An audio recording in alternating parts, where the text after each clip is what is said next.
Good morning, I'm Nivareti Manu, and this is your morning news fix for Monday, 2nd of December. In this update, Labour's leader says he's seen enough of AUKUS to know his party won't have a bar of it. The government's currently exploring options for Pillar 2, the non-nuclear aspect of the security deal, but Chris Hipkins is ruling out any involvement at all from a future Labour government. He says he never made any commitment while Prime Minister and was always clear he had questions. I think we wanted to see a little bit more about what AUKUS was all about. We've seen a bit more about it and we don't want to be involved in it. Hipkins' speech outlined other Labour commitments like building Dunedin Hospital as promised and ensuring new inter-islander ferries are rail-enabled. KiwiSaver withdrawals show a growing number of Kiwis are struggling financially. Inland revenue data for September this year shows 4,100 members withdrew their savings due to financial hardship, and that's up from around 2,800 the year prior. Withdrawals are only accepted when members can't meet minimum living expenses, pay their mortgage, or need to fund medical or funeral costs.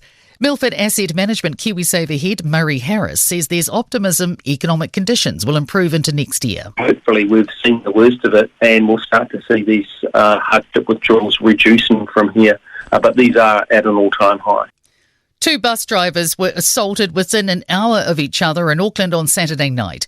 Police say a 51-year-old man punched a driver several times just after 7:30pm on Customs Street East in the CBD, before also punching a member of the public. They say the man is due in Auckland District Court today for breaching bail conditions and for assault with intent to injure.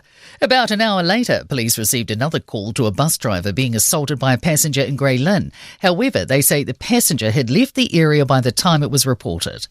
At the same time, some people are getting off scot-free, dodging fares on Auckland buses.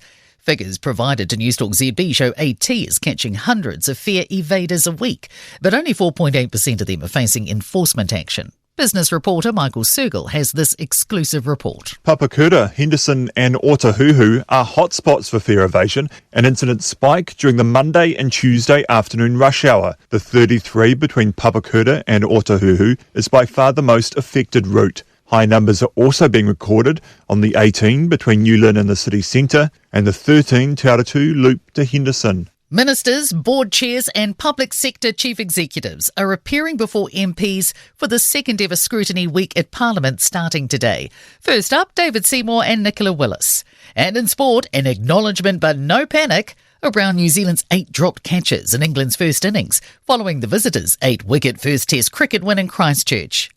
First half defence is an area of concern for the Breakers, falling to consecutive Australian NBL defeats after a 123-112 loss to Perth.